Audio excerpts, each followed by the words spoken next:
आपके चरणों में और जो लड़का मैं हमारी मोबाइल लेके गया, सादर शीश झुकाता हूँ गुरुदेव आपके चरणों में मैं सादर शीश झुकाता हूँ गुरुदेव आपके चरणों में मैं सादर शीश झुकाता हूँ गुरुदेव आपके चरणों में मैं सादर शीश झुकाता हूँ। मेरे मन की कली खिल जाती है जब दर्श आपका पाता हूँ मेरे मन की कली खिल जाती है जब दर्श आपका पाता हूँ। गुरुदेव आपके चरणों में मैं सादर शीश झुकाता हूँ गुरुदेव आपके चरणों में मैं सादर शीश झुकाता हूँ। मुझे आपका नाम प्यारा है उसका ही मुझे सहारा है मुझे आपका नाम प्यारा है उसका ही मुझे सहारा है मुझे नाम आपका प्यारा है मुझे आपका ही सहारा है देव आपका प्यारा है उसका ही मुझे सहारा है ओ इस नाम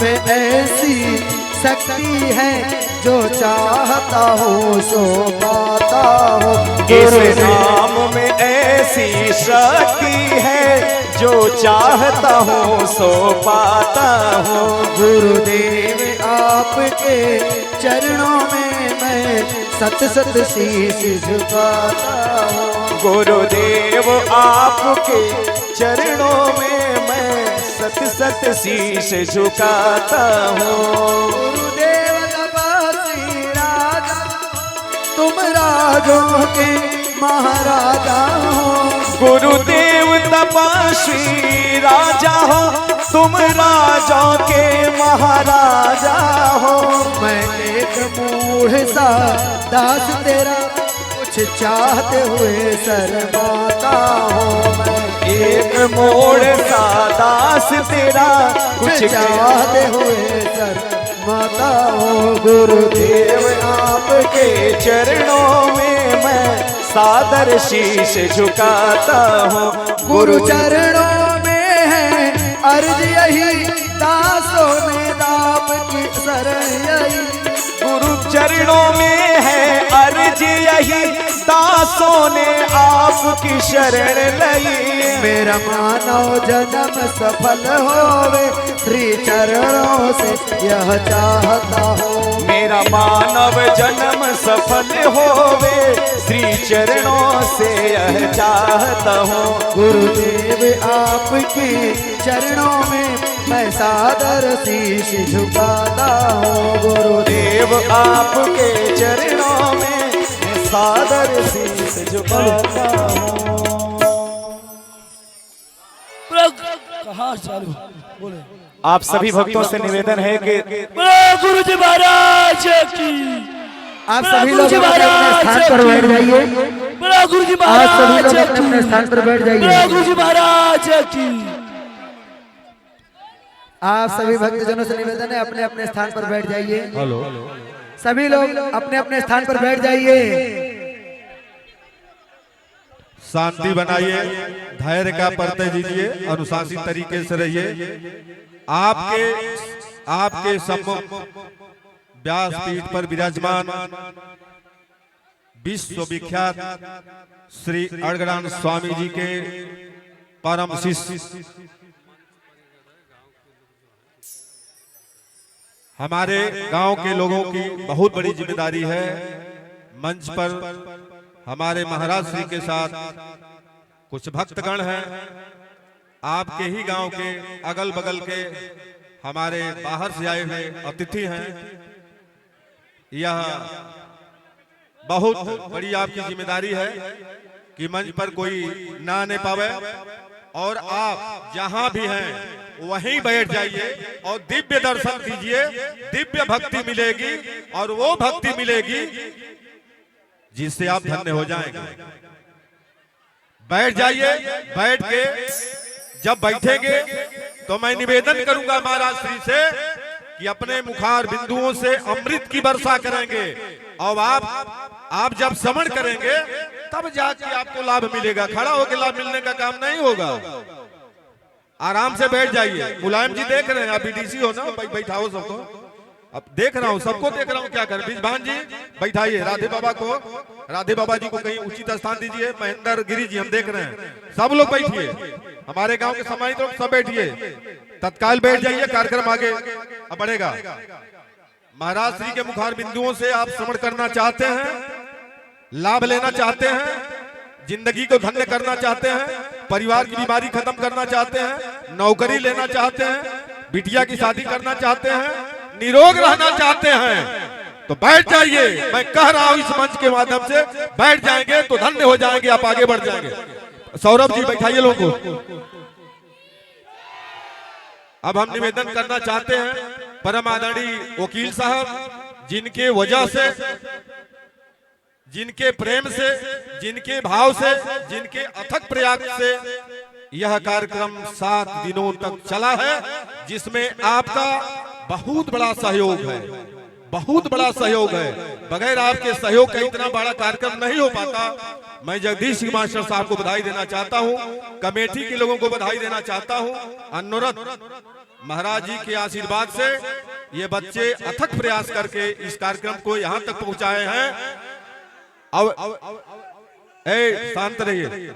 और यह आपकी देन है कि जिनको 2 दिन, 3 दिन, 4 दिन, 5 दिन तक लोग इंतजार करते हैं दर्शन करने के लिए, सुलभ नहीं होता है।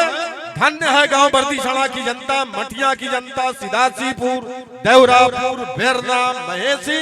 आप लोगों की भक्ति ऐसे महान संत को बर्दीसड़ा में मां के आशीर्वाद से, हनुमान जी के आशीर्वाद से, शंकर जी के आशीर्वाद से मजबूर कर दिया, जिससे ये हमारे नारद मुनि जी इस मंच पर बैठे हैं, मजबूर आपने कर दिया है। जोरदार ताली बजा के हृदय की गहराइयों से महाराज जी को साक्षात दंडवत करता हूं और आशीर्वाद की कामना करता हूं।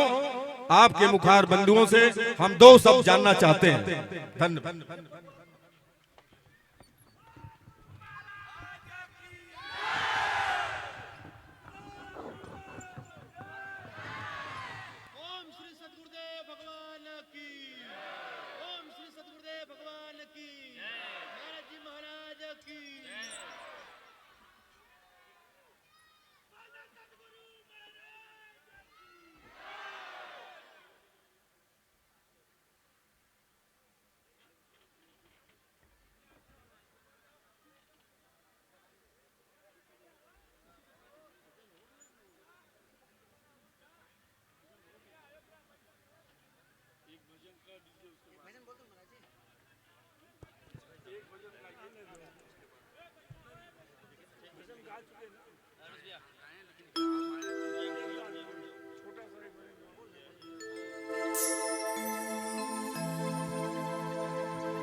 बोलिए श्री सद्गुरुदेव महाराज की जय।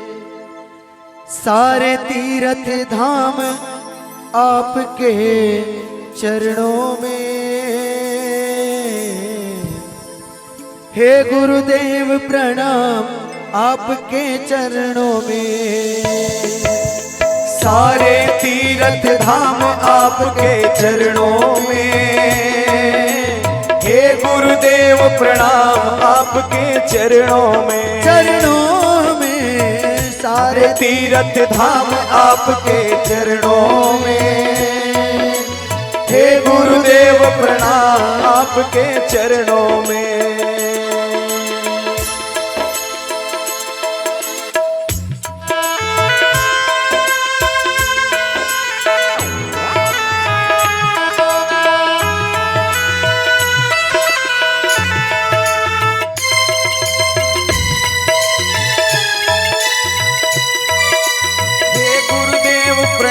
आपके चरणों में, गुरुदेव प्रणाम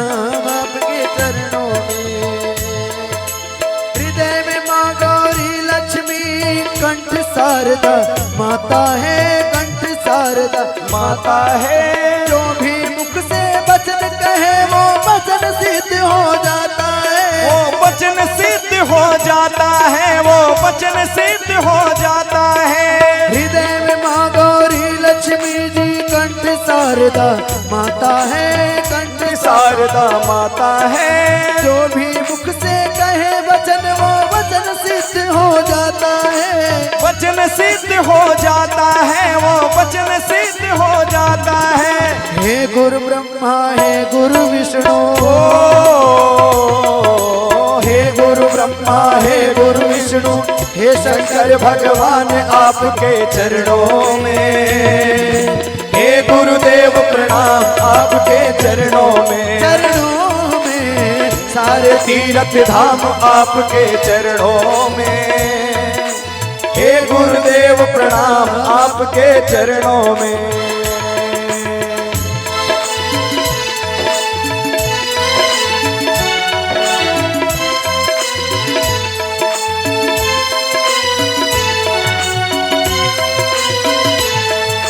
जन्म के दाता मात पिता है, आप कर्म के दाता है, आप कर्म के दाता हैं। दाता है। आप मिलाते हैं ईश्वर से, आप ही भाग्य विधाता है, आप मिलाते हैं ईश्वर से, आप ही भाग्य विधाता है।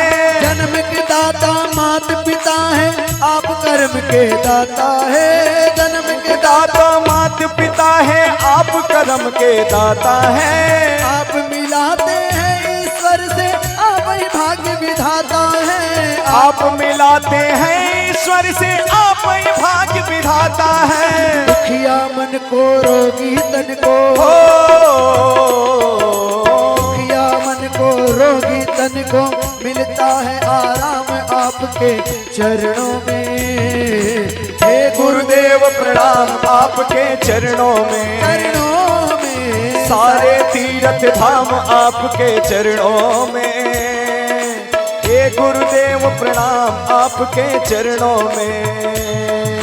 निर्बल को बलवान बना दो, मूर्ख को गुणवान प्रभु, निर्बल को बलवान बना दो, मूर्ख को गुणवान प्रभु। देव कमल और वंशी को भी ज्ञान का दो वरदान प्रभु, ज्ञान का दो वरदान गुरु, ज्ञान का दो वरदान गुरु। निर्बल को बलवान बना दो, मूर्खों को गुणवान प्रभु, मूर्खों को गुणवान प्रभु। हम सब भक्तों को प्रभु जी ज्ञान का दो वरदान प्रभु, ज्ञान का दो वरदान गुरु, ज्ञान का दो वरदान प्रभु। हे महादानी हे महाज्ञानी, हे महादानी हे महाज्ञानी, रहूं मैं सुबह शाम आपके चरणों में। हे गुरुदेव प्रणाम आपके चरणों में। चरणों में सारे तीर्थ धाम आपके चरणों में। हे गुरुदेव प्रणाम आपके चरणों में। चरणों में सारे तीर्थ धाम आपके चरणों में। हे गुरुदेव प्रणाम आपके चरणों में। सारे तीर्थ धाम आपके चरणों में। हे गुरुदेव प्रणाम आपके चरणों में। हे गुरुदेव प्रणाम अखंड आपके चरणों में। मंडलाकारम व्याप्तम येन चराचरम, तत्पदम दर्शितम येन,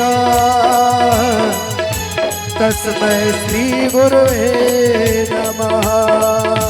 सारे तीर्थ धाम आपके चरणों में। सारे तीर्थ धाम आपके चरणों में। हे गुरुदेव प्रणाम आपके चरणों में। चरणों में सारे तीर्थ धाम आपके चरणों में। हे गुरुदेव प्रणाम आपके चरणों में। हे गुरुदेव प्रणाम आपके चरणों में। हे गुरुदेव प्रणाम आपके चरणों में। बोलिए श्री सद्गुरुदेव महाराज की जय।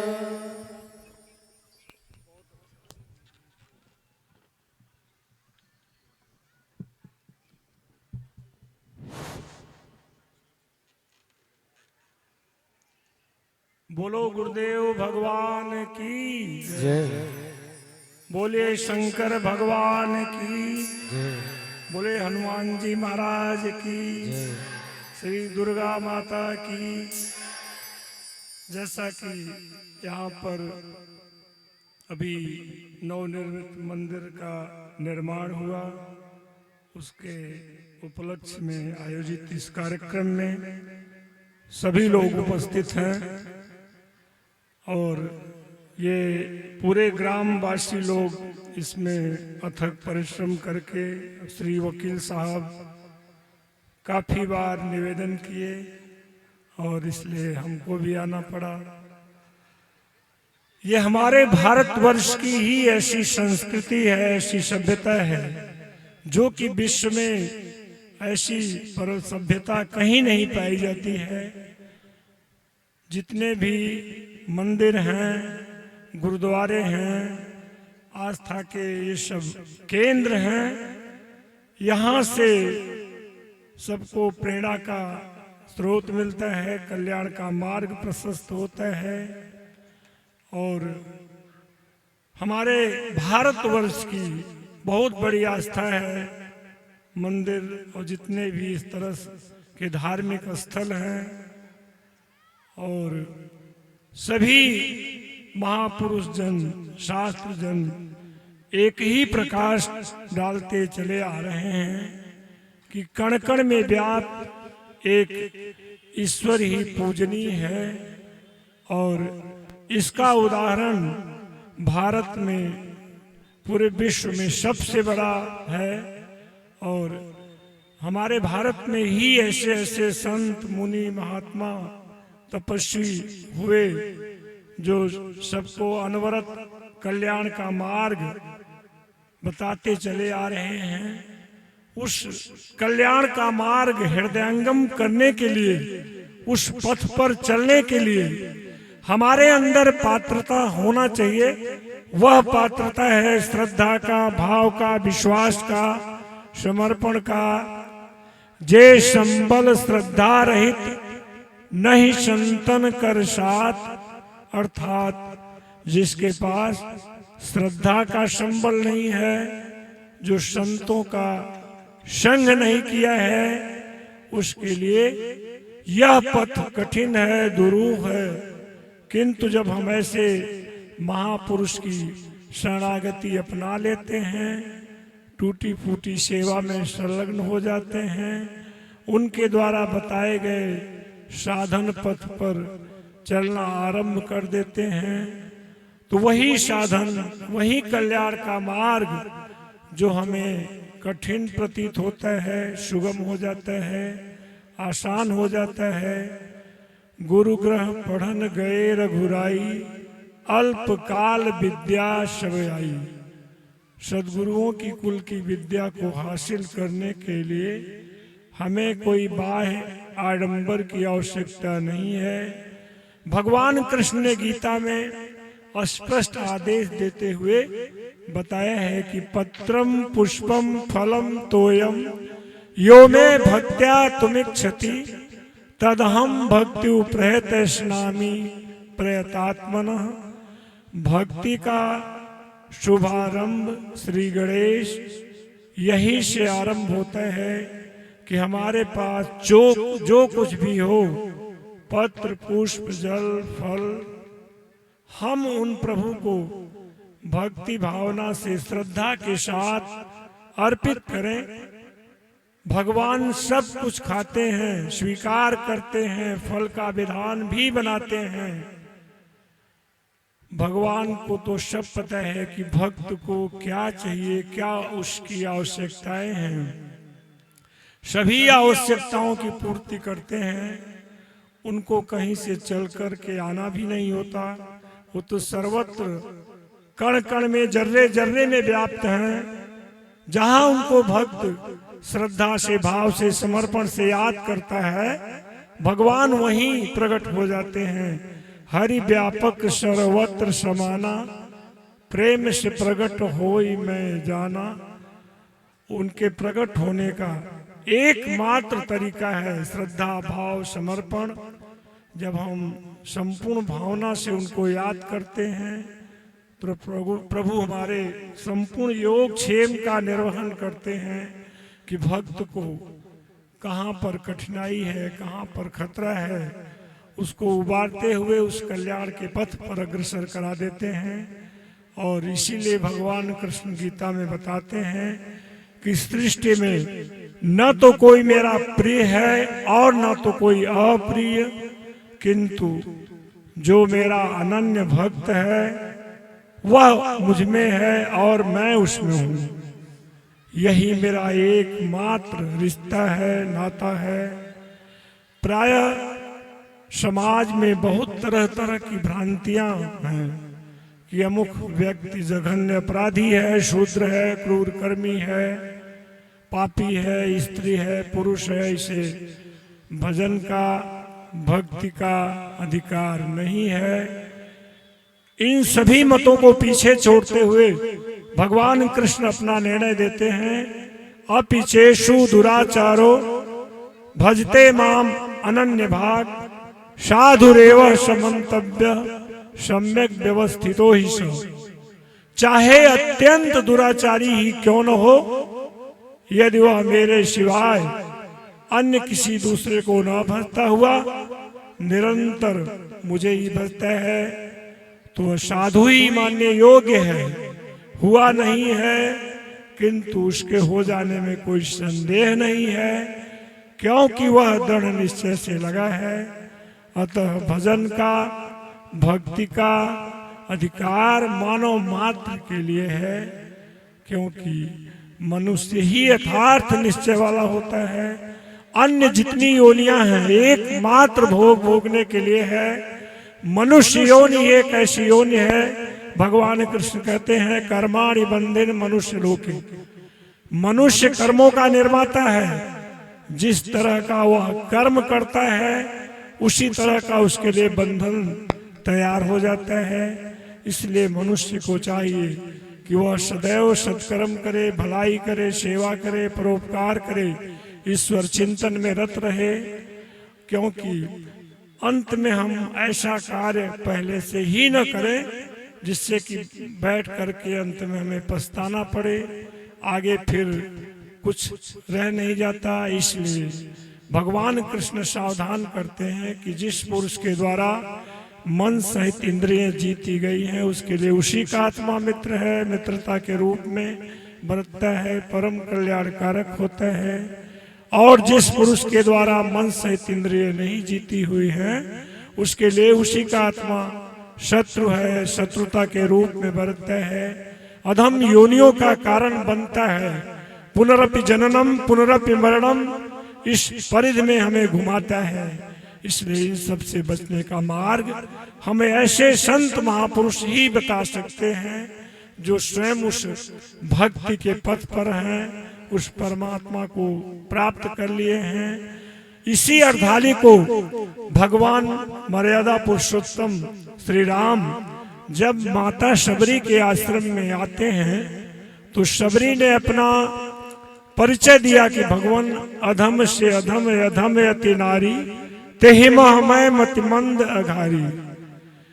मैं अधम हूँ, नारी हूँ, शूद्र हूँ, जड़ हूँ, तमाम तरह तरह का दलील प्रस्तुत किया। इस पर प्रभु श्री राम ने कहा कि शबरी हमको जाति पाति ऊंच नीच छुआछूत स्त्री पुरुष इसका कोई भेदभाव नहीं है। मैं तो केवल एकमात्र भक्ति के रिश्ते को मानता हूँ। और नवधा भक्ति का उपदेश करते हुए बताया, प्रथम भक्ति संतन कर संगा दूसर रति मम कथा प्रसंगा। भक्ति का पहला सोपान श्री गणेश यहीं से आरंभ होता है कि हम ऐसे संतों महापुरुषों की शरणागति अपनाएं, उनकी टूटी फूटी सेवा करें। जब हम इस तरह से उनकी सेवा में लगते हैं तो उनके द्वारा हमें कथा प्रसंग सुनने को मिलेगा, भगवान का संकीर्तन और उनका गुणगान। मंत्र जाप मम दृढ़ विश्वासा पंचम भक्ति सुवेद प्रकाशा। जब हम इस तरह से संतों का संग करेंगे तो उसका सार ही निकलेगा कि गुरुपद पंकज सेवा, तीसर भक्ति अमान, चौथी भक्ति मम गुणगन, करे कपट तजगान। कपट का परित्याग करके परमात्मा के नाम का गुणगान संकीर्तन, और जब इस तरह से उन गुरु महाराज के द्वारा बताए गए नाम मंत्र का जाप करेंगे, मंत्र जाप मम दृढ़ विश्वासा, पंचम भक्ति सुवेद प्रकाशा। जब हम इस तरह से उनके द्वारा बताए गए मंत्र का जाप करेंगे तो हमारा मन जो बाह्य विषयों में संसार में रात दिन भाग दौड़ कर रहा है, उसका भाग दौड़ बंद हो करके मन हमारा अंतर्मुखी होने लगता है। जो संसार में दौड़ रहा है वह अंतर्मुखी हो करके उन चरणों में अनुरक्त हो जाता है। श्री गुरुपद नख मणिगण ज्योति, सुमिरत द्रव्य दृष्ट ही होती, दलन मोह तम शोष प्रकाशु, बड़े भाग्य उर आवहि जासु। जब हम इस तरह से मंत्र का जाप करते हैं तो हमारा मन अंतर्मुखी हो जाता है। शील अर्थात साधुता का गुणधर्म धीरे धीरे हमारे अंदर आने लगता है, और भली प्रकार हम उस परमात्मा के भजन में, सुमिरन में, चिंतन में जब लग जाते हैं तो सातों सम मुहि मैं जग देखा, मोते अधिक संत कर लेखा। जो प्रभु के भक्त हैं, संत हैं, उनमें अधिक प्रीति का हो जाना ये भक्ति का 7वां सोपान है। 8वां जथा लाभ संतोषा, स्वप्न नहीं देखई परदोषा। स्वप्न में भी किसी दूसरे के दोष को न देखना, जिस किसी प्रकार शरीर का निर्वाह होने में संतुष्ट रहना, ये भक्ति का 8वां सोपान है। 9वां सरल मम सब छलहीना, मम भरोस ही हर्ष न दीना। हर तरह से सरलता, न हर्ष हो न दैन्य हो, भक्ति की पराकाष्ठा पर पहुंचा हुआ ऐसा भक्त भगवान कृष्ण कहते हैं हमें सबसे प्रिय है। इस तरह से जाने अनजाने में सभी भक्ति के पथ पर हैं। कोई एक सीढ़ी आगे है तो कोई एक सीढ़ी पीछे हैं, सभी भक्ति के पथ पर। भक्ति मिलेगा कहाँ तो बताया कि संतों भक्ति सदगुरु रानी। वह भक्ति हमें मिलेगी ऐसे संतों से, सदगुरुओं से, जो स्वयं उस कल्याण के मार्ग पर अग्रसर होकर के अपने कल्याण का मार्ग प्रशस्त कर लिए हैं। शेते सुखम कस्तु समाधुनिष्ठु, सुख से कौन सोता है जो अहर्निश समाधि में स्थिर है। एक बार हमारे पास एक फोन आया कि क्या महाराज जी समाधि ले लिए, तो हमने बताया कि भाई ऐसे जो महापुरुष होते हैं, संत होते हैं, वह अहर्निश समाधि की अवस्था में रहते हैं, परमात्मा के चिंतन में, भजन में लगे रहते हैं, समाधिष्ठ रहते हैं। जब हम ऐसे संतों महापुरुषों का शरण सानिध्य अपनाते हैं, टूटी फूटी सेवा करते हैं, तो जो कुछ भी वैभव विभूति ऐश्वर्य उनके अंतराल में है, क्रमशः वह धीरे धीरे हमारे अंदर आती जाएगी, और एक न एक दिन अवश्य हम अपने श्रेय पथ को, कल्याण पथ को प्राप्त कर लेंगे। एक बार भगवान शंकर से माँ पार्वती ने एक प्रश्न किया कि भगवान, यह अज्ञानी जड़ जीव किस माध्यम से, किस तरीके से उस भगवत पथ की दूरी को तय कर ले, कोई सुगम मार्ग बताएं। तो भगवान शंकर ने कहा, माँ पार्वती तूने बहुत ही सुंदर कल्याणकारी प्रश्न किया, और वह एक ही रास्ता है, और बताया गुरु तत्व, सदगुरु की शरणागति अपनाकर ही उस कल्याण का मार्ग प्रशस्त किया जा सकता है। इसलिए चाहे कोई भी कैसा व्यक्ति हो, सबको सदगुरु की शरणागति नितांत आवश्यक बताया है। राम कृष्ण से को बड़े वाहु तो गुरु कीन, इस तरह से भगवान शंकर ने कहा कि वह एक ही तत्व है, गुरु तत्व, और बताया कि ध्यान मूलम गुरुर मूर्ति, पूजा मूलम गुरुर पदम, मंत्र मूलम गुरुर वाक्यम, मोक्ष मूलम गुरु कृपा। ध्यान के लिए गुरु महाराज की मूर्ति सबसे श्रेष्ठ बताई गई है।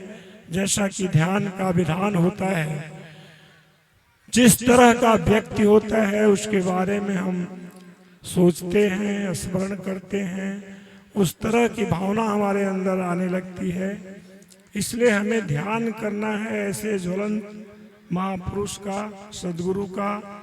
जैसे अंधकार है, प्रकाश है, उस तरह का हम स्मरण करते हैं, सोचते हैं, तो उस तरह की भावना आने लगती है। इसलिए हमें ध्यान करना है ऐसे ज्वलंत महापुरुष का। जब हम उनका ध्यान करते हैं तो जो कुछ भी ऐश्वर्य विभूति उनके अंतराल में है, क्रमशः धीरे धीरे हमारे अंदर आती जाएगी और एक न एक दिन अवश्य हम उस कल्याण पथ को प्राप्त कर लेंगे। इसलिए ध्यान मूलम गुरुर मूर्ति, पूजा मूलम गुरुर पदम, मंत्र मूलम गुरुर वाक्यम, मोक्ष मूलम गुरु कृपा। पूजा के लिए गुरु महाराज का चरण कमल सबसे श्रेष्ठ बताया गया। उन चरणों में संपूर्ण तीर्थों का वास होता है। और मंत्र मूलम, उन गुरु महाराज के द्वारा बताया गया मंत्र की महिमा है कि एक मेवा अक्षरम यस्तु गुरु शिष्यम प्रबोधयेत्, पृथिव्याम नास्ति तद्द्रव्यम यद्धृत्वा चानड़ी भवेत्। सृष्टि में कोई ऐसा द्रव्य नहीं, कोई ऐसी वस्तु नहीं जिसको देकर उनके ऋण से उऋण हो। उनके ऋण से उऋण होने का एक ही तरीका, एक ही उपाय और एक ही माध्यम बताया कि हम उनके द्वारा बताए गए साधन पथ पर चलें, अपने मानव जीवन को सार्थक बना लें। सदगुरु वैद्य वचन विश्वासा, संयम यह न विषय करे आशा, रघुपति भक्त सजीवन मूरी, अनुपान श्रद्धा मति पूरी। जब हम उनके द्वारा बताए गए साधन पथ पर चलते हैं, उनके वचनों में विश्वास रखते हैं, तो भली प्रकार हम उस साधन पथ को हृदयंगम करके अपने परम श्रेय के भागी बन जाते हैं। और जो कुछ मिलेगा वह गुरु की ही देन होगी, ऐसा बताया गया। क्योंकि वेद पुराण कुरान हैरान हुए बयान करते करते, पर न मिला दीदार कूच कर गए ध्यान धरते धरते। कोई कहे हम सच्चे हिंदू शिखा सूत्र धारण करते, कोई कहे हम मुसलमान है दाढ़ी पर अकड़े फिरते, पर न मिला दीदार कूच कर गए ध्यान धरते धरते। सदगुरु की जब कृपा हुई तो लखा दिया एक फल में, जिसे 4 वेद वर्णन करते। तो जो मिलेगा वह भी गुरु महाराज की देन होगी। इसीलिए भगवान कृष्ण, गीता एक गुरु शिष्य संवाद है। भगवान कृष्ण सदगुरु के रूप में हैं और अनुरागी पथिक अर्जुन शिष्य के रूप में। जो भगवान गीता का उपदेश अर्जुन को देने लगे, अर्जुन सुनता गया, किंतु उसको कुछ भी दिखाई नहीं दिया। अपना ऐश्वर्य विभूति सब कुछ दिखाने लगे। अर्जुन आंखें मलता रहा। सहसा वह रुका जब सबोर से मन को एकाग्र किया और संपूर्ण समर्पण की भावना से निवेदन किया कि भगवान सही क्या है, गलत क्या है, यह मैं नहीं जानता। जब इस तरह से समर्पित हुआ तो उसे सब कुछ दिखाई देने लगा कि ये तो चराचर जगत इन्हीं के अंतराल में समाहित है, मैं तो केवल निमित्त मात्र हूँ। और सब कुछ उससे दिखने लगा, समर्पित हुआ। और गीता के समापन पर वह निवेदन किया कि भगवान नष्टो मोह स्मृतिर्लब्ध्वा त्वत्प्रसादात् मयाच्युतः स्थितो अस्मि गत संदेह करिष्ये वचनम तव। कि मेरा अज्ञान से उत्पन्न मोह समाप्त हो गया है, मैं इस स्मृति को प्राप्त हो गया हूँ, आपके आदेश का अक्षरशः पालन करूँगा। तो केवल अर्जुन के ही प्रश्न नहीं है, प्रत्येक साधक के अंतराल में, प्रत्येक भक्त के अंतराल में इस तरह के प्रश्न उभरते हैं, शंका उत्पन्न होता है। किंतु जब हम ऐसे महापुरुष की शरणागति अपना लेते हैं, टूटी फूटी सेवा में संलग्न हो जाते हैं, तो वही साधन पथ हम भली प्रकार समझ करके उस परमात्मा पथ पर अग्रसर हो जाते हैं। और जिसके लिए हमें मानव तन मिला है, बड़े भाग्य मानुष तन पावा, सुर दुर्लभ सदग्रंथ निगावा, साधन धाम मोक्ष कर द्वारा, पाई न जे परलोक संवारा। हमारे महापुरुषों का यही आदेश है कि हम यह मानव तन बड़े भाग्य से मिला है, देव दुर्लभ है। तो मानव जीवन की यही सार्थकता है कि हम जो भी सम्मानित मर्यादित कार्य कर रहे हैं, सदगृह शास्त्र में जीने के लिए कुछ न कुछ करना होता ही है। तो हमें जो भी कुछ भी ड्यूटी मिली हुई है प्रभु की तरफ से, देश सेवा, समाज सेवा, पारिवारिक सेवा, राजनीतिक सेवा, स्वास्थ्य सेवा, शिक्षा संबंधी सेवा, सब कुछ करते हुए हम प्रभु को कभी न विसारें। कर्म एक आराधना, यही विधि रीझे राम, सो करता करनी करे, पल पल पलटत नाम। कर्म है एकमात्र आराधना, जिससे कि वे आराध्य देव परमात्मा हम पर रीझ जाएं और हर पल उनका नाम हमारे मन पर, मस्तिष्क पर छाया रहे। जपे हूँ पवन सुत पावन नामू, अपने बस करी राख्यूं रामू। नाम जप में वह शक्ति है, वह महिमा है कि स्वयं आराध्य देव परमात्मा भी भक्त के वश में हो जाते हैं। जो असंभव कार्य होता है उसे भी भगवान को पूरा करना पड़ता है। इसलिए भजन के लिए, भक्ति के लिए कोई जगह पवित्र अथवा अपवित्र नहीं होता है। मन की पवित्रता होनी चाहिए और मन की पवित्रता होती है ईश्वर नाम जप से। ऐसे समकालीन महापुरुषों की सेवा से, परोपकार से, जब हम परोपकार करते हैं, भलाई करते हैं और ईश्वर नाम जप करते हैं, तो हमारा जन्म जन्मांतर का पाप दूर भाग जाता है और हम पुण्य कर्म को प्राप्त कर लेते हैं। इसलिए नाम जप के लिए कोई भी जगह पवित्र अथवा अपवित्र नहीं होता है। कथा आता है कि एक सेठ जी थे जिनके पास इतना व्यापार फैला हुआ था कि उनको भगवान के भजन के लिए समय ही नहीं मिलता था। जब वे शौच क्रिया में बैठे तो प्रभु का नाम लेना आरंभ कर दे, राम राम राम राम, और उनकी लौ लग जाती थी प्रभु में। और उसी मार्ग से प्रतिदिन हनुमान जी भगवान के दरबार में आया जाया करते थे। एक दिन उनकी दृष्टि पड़ी और देखे कि यह बनिया प्रभु के नाम को भी अपवित्र कर रहा है, क्यों न इसे हम एक नसीहत दे दें। और उसके पास गए और वही मुष्टिका प्रहार किया जो मेघनाथ के ऊपर किए थे, किंतु वह बनिया डस से मस नहीं हुआ, उसे कोई प्रभाव ही नहीं पड़ा। सहसा हनुमान जी के मन में भगवान की तरफ से ही प्रेरणा हुआ, उर प्रेरक रघुवंश विभूषण, कि कहाँ हम इसके चक्कर में पड़ गए, कहीं प्रभु की सेवा में पिछड़ न जाए। तो गए सरजू में स्नान किया और भगवान के दरबार में पहुंचे तो देखा कि तमाम डॉक्टर वैद्य लगे हुए हैं, भगवान करा रहे हैं। बहुत पूछने के पश्चात बताया कि अरे हनुमान जी पूछिए मत, बहुत मार पड़ी है। बोले भगवान अब कौन बचा, लंकाधिपति रावण मारा गया, तमाम शत्रु मार दिए गए, अब किसकी हिम्मत जो आपकी तरफ निगाह उठा करके देखे। बहुत पूछने के पश्चात बताया कि वह मार आपके द्वारा ही पड़ी है। बोले भगवान वह कैसे? तो बताया क्या बनिया हमारा भजन चिंतन में लगा हुआ था, उसको लाते लात मारे। बोले प्रभु आपको कैसे लगा? तो बताया करहूं सदा तिनकी रखवारी, जिम बालक राखई महतारी। बताया कि जैसे माँ छोटे बच्चे की हर विपदाओं से रक्षा करती है, उसी तरह से प्रभु अपने भक्त की संपूर्ण सुरक्षा करते हैं।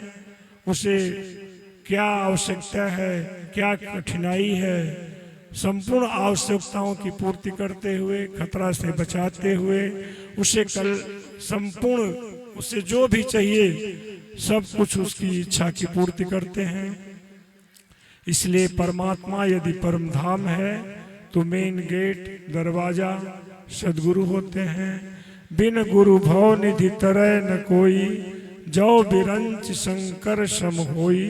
किसी एक बहुत बड़े दरवाजे पर 2-3 व्यक्ति खड़े थे और आपस में चर्चा कर रहे थे कि मैं अभी आवाज देता हूं यह दरवाजा खुल जाएगा। दूसरे ने कहा कि आवाज देने की क्या जरूरत, अभी मैं धक्का देता हूं दरवाजा खुल जाएगा। बगल में ही एक संत खड़े थे, उन्होंने कहा दरवाजा खुला है, केवल उसमें प्रवेश करने की जरूरत है। वस्तुतः परमात्मा का द्वार सबके लिए समान रूप से खुला हुआ है। वहां पर ऊंच नीच छुआछूत का कोई भेदभाव नहीं है। केवल उसमें प्रवेश करने के लिए हमारे अंदर पात्रता होना चाहिए, श्रद्धा का, भाव का, विश्वास का, समर्पण का। जब हम सबोर से मन को एकाग्र करके आस्था के साथ श्रद्धा से उनको याद करते हैं, उनको पुकारते हैं, तो प्रभु वहीं प्रकट हो जाते हैं। श्रद्धा उसी तरह से है जैसे कोई भव्य मकान है, सहसा यदि आग लग जाता है तो जो वस्तु हम परिश्रम करके सावधानी से निकाल लेते हैं वही हमारे काम में आता है। उसी तरह से सारा संसार जरा और मरण की अग्नि में रात दिन जल रहा है। जो हम श्रद्धा के साथ उन प्रभु का सुमिरन करते हैं, चिंतन करते हैं, सत्कर्म करते हैं, भलाई करते हैं, परोपकार करते हैं, ईश्वर चिंतन, संत सेवा करते हैं, वही पुण्य का अर्जन होता है, वही पुण्य की कमाई है, वही हमारे साथ जाता है। नहीं तो चला लक्ष्मी चला प्राणास, चले जीवित मंदिरे, चला चले च संसारे, धर्मो एको ही निश्चला। लक्ष्मी चंचल, घर द्वार चंचल, इसी तरह से सारा संसार चंचल है। सदैव स्थिर रहने वाला, साथ देने वाला एकमात्र धर्म है और उस धर्म के स्रोत हैं ऐसे तत्वदर्शी महापुरुष, जिसके लिए गीता में स्पष्ट आदेश है कि ब्रह्मणो ही प्रतिष्ठा हम अमृतस्य व्ययस्य च शाश्वतस्य च धर्मस्य सुखस्य एकांतिकस्य च। अर्जुन उस अविनाशी ब्रह्म, शाश्वत धर्म, अखंड एक रस आनंद और अमृत का आश्रय मैं हूँ। अर्थात परमात्मा स्थित सदगुरु इन सबके आश्रय हैं। उनकी शरण में जाने का आदेश देते हैं कि अर्जुन उनकी शरण में जाओ, निष्कपट भाव से सेवा करो, प्रश्न करो। वे महापुरुष जन इस साधन पथ के भली प्रकार जानकार होते हैं। उनके द्वारा साधन विधि समझ लेने के पश्चात भ्रम सदा सदा के लिए समाप्त हो जाता है। इसलिए सदगुरु की शरणागति नितांत आवश्यक बताया। और गीता मानव मात्र का तर्क धर्म शास्त्र है। यूँ तो गीता पर हजारों टीकाएं लिखी जा चुकी हैं, किंतु तमाम भ्रामक प्रश्नों का निवारण उसमें नहीं पाया जाता है। हमारे पूज्य गुरुदेव भगवान द्वारा कृत यथार्थ गीता जो यथार्थ प्रस्तुत करती है कि उन महापुरुष के मनोगत भाव क्या थे, उसका ज्यों का त्यों आशय प्रस्तुत करने के कारण इसका नाम है यथार्थ गीता। और आजकल गीता का पाठ घर घर आरंभ हो गया है और उससे लोग भली प्रकार लाभान्वित हो रहे हैं। भगवान कृष्ण ने गीता में स्वयं बताया है कि इस गीता के उपदेश को जो मेरे भक्तों में कहेगा उसके समान प्रिय कार्य करने वाला कोई नहीं होगा। और जो सुनेगा, सुनकर हृदयांगम करेगा, वह उत्तम कर्म करने वाले श्रेष्ठ लोगों को प्राप्त होगा। इस तरह से गीता के अध्ययन, मनन, श्रवण सबका फल है, सबका महत्व है और सभी अनुरागी भक्तगण भली प्रकार उससे लाभान्वित हो रहे हैं। और हमारे शास्त्र के अनुसार, हमारे गुरु महाराज के अनुसार यही आदेश है कि अपने सदगृहस्थ आश्रम में रहते हुए भी हम किसी 2-2.5 अक्षर के नाम का जाप ओम राम शिव सबका एक अर्थ है, एक मतलब है। उठते बैठते सोते जागते, चाहे स्त्री हो पुरुष हो कोई भी हो, कहीं भी किसी भी कुल को सुशोभित कर रहा हो, अत्यंत दुराचारी भी भजन का सच्चा अधिकारी है। जब हम नाम का जाप करते हैं, ईश्वर को याद करते हैं, उनको पुकारते हैं, तो हमारे संपूर्ण पापों का शमन हो जाता है। इसलिए सबको चाहिए कि हाथ काम मुख राम है, हृदय साची प्रीत, दरिया संगत साधु की आही उत्तम रीत। बोलो गुरुदेव भगवान की